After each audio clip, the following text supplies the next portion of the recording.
खवय्यांनो, माणसं येतात, माणसं जातात. त्यांनी जपलेली चव ही पिढ्यानपिढ्या जिवंत राहते. आपली ही जी खाद्य संस्कृती आहे ती खरं तर आजीच्या बटव्यातून आईच्या पदरापर्यंत आणि तिथून आपल्या ताटापर्यंत आलेली एक अमूल्य परंपरा आहे.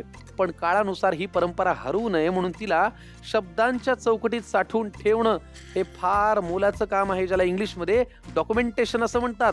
आज आपल्या स्वयंपाकघरामध्ये अशा एक पाहुण्या येत आहेत ज्यांनी केवळ पदार्थ केले नाहीत तर आपल्या पूर्वजांनी दिलेला हा चवीचा वारसा पुस्तकाच्या रूपाने सांभाळून ठेवला. फार मनापासून स्वागत करूया वृंदा दाभोळकर यांचं. प्लीज या. वृंदाजी नमस्कार. या या या या या खूप मनापासून स्वागत आहे. कशा आहात आपण? छान साडी की तुमची निळी? थँक्यू. हा तुमचा फेवरेट कलर आहे का? खूपच.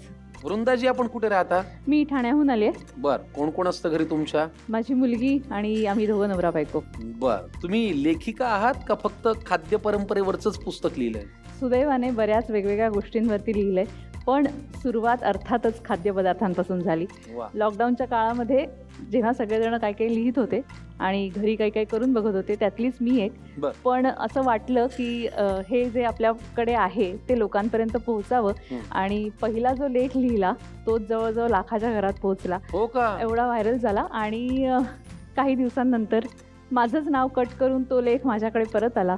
तेव्हा माझी लेक आणि माझा नवरा दोघं जण खूप वैतागले. ते म्हणाले, हे सगळं तुझं आहे, तू लिहिलंयस तर ते पुस्तक रूपात येऊ देत, तू अजूनही बरेच लेख लिहिशील तर त्याचं डॉक्युमेंटेशन करूया. त्याच्यामुळे खाद्यपदार्थांचं पहिलं पुस्तक आलं. अच्छा, म्हणजे एका कटू अनुभवानंतर तुम्ही हे पाऊल उचललं. हो. बघा, हे म्हणतात ना, नाण्याच्या दोन बाजू आहेत. हो. सोशल मीडिया वापराल तसा. हो. आणि मला हे समजू शकतं. मी पण थोडंफार लिहिण्याचा प्रयत्न करतो. आपल्या शब्दांची जेव्हा चोरी होते ते तुमच्या अंगावरती घाव केल्यापेक्षा काही कमी नाहीये. मग ते पुस्तक हे आहे खाद्य परंपरेवरती. हो. त्याचं काय नाव ठेवलं? त्याचं नाव आहे पदार्थायन फ्रॉम वृंदाज किचन. नावही छान आहे. बरं, थँक्यू. याच्याशिवाय अजून काय आवडी आहेत वृंदाजी?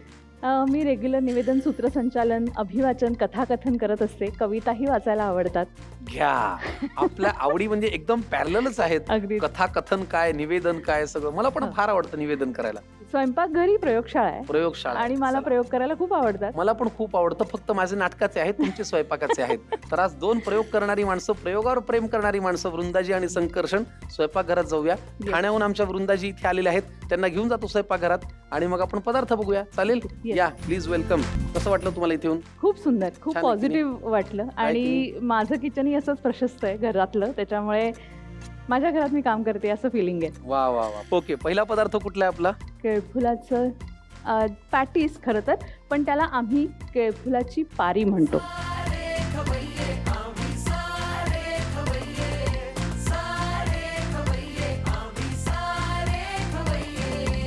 लागणारं साहित्य काय? त्यात केळफूल तर ओघाने आलंच. हो. इतर काय साहित्य आहे ते सगळं बघूया आणि मग करूया कृती. घेऊन या प्लीज.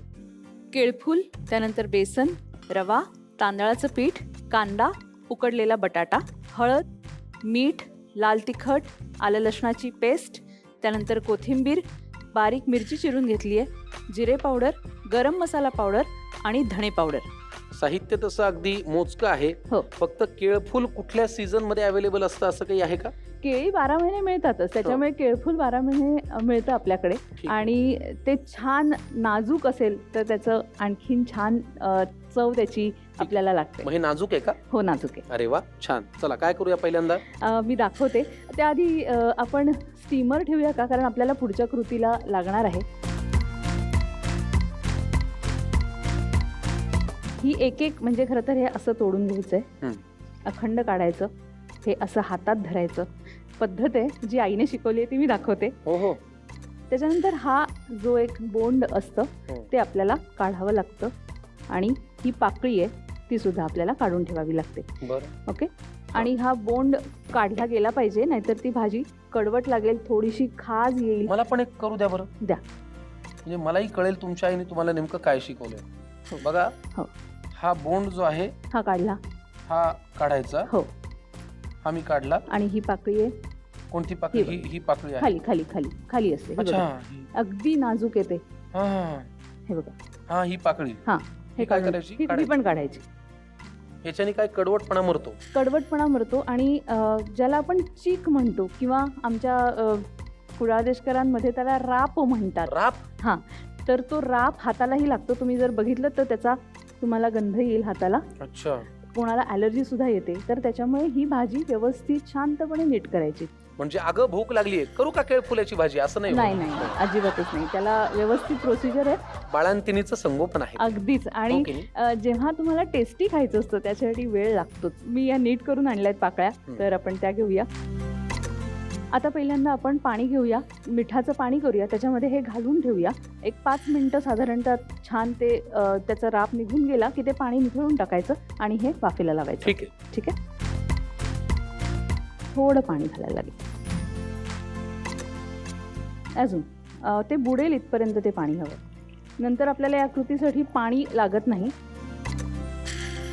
मला कौतुक कशाचं वाटतं माहिती का, की आपल्या जुन्या लोकांनी किती विचार करून केवढा वेळ या पदार्थांसाठी इन्व्हेस्ट केलाय.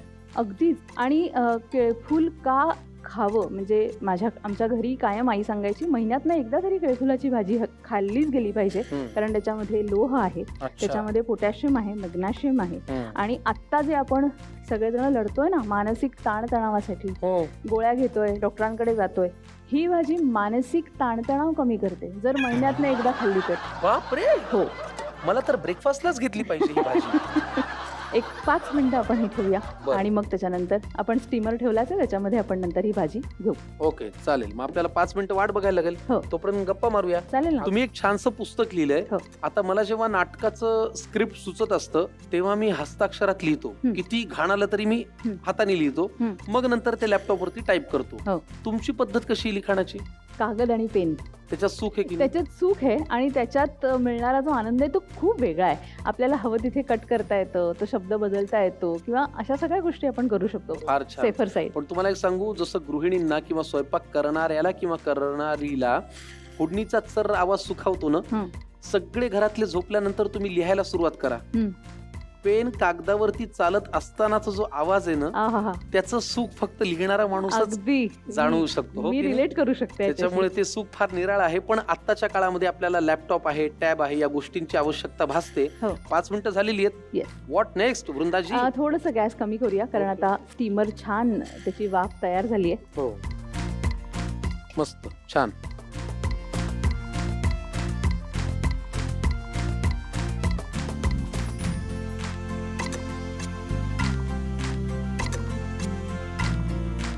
केळफूल आपल्याला वाफवून घ्यायचंय. वाफवून घ्यायचं व्यवस्थित. आता आणि छान स्टीमर आपला तयार आहे. त्याच्यामुळे साधारणतः एक 4-5 मिनिटामध्ये जे केळफुलाचं सगळी जी पाकळ्या आहेत त्या छान शिजून येतील.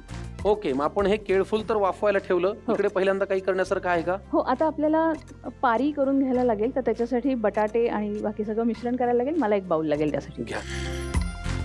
आपण बटाटे उकडून घेतले. मग जेव्हा तुम्ही पुस्तक लिहिलं, पुस्तकासाठी सगळ्यात महत्वाची गोष्ट असते तो प्रेक्षकांचा आणि वाचकांचा फीडबॅक. हो. तुम्हाला काय फीडबॅक आला?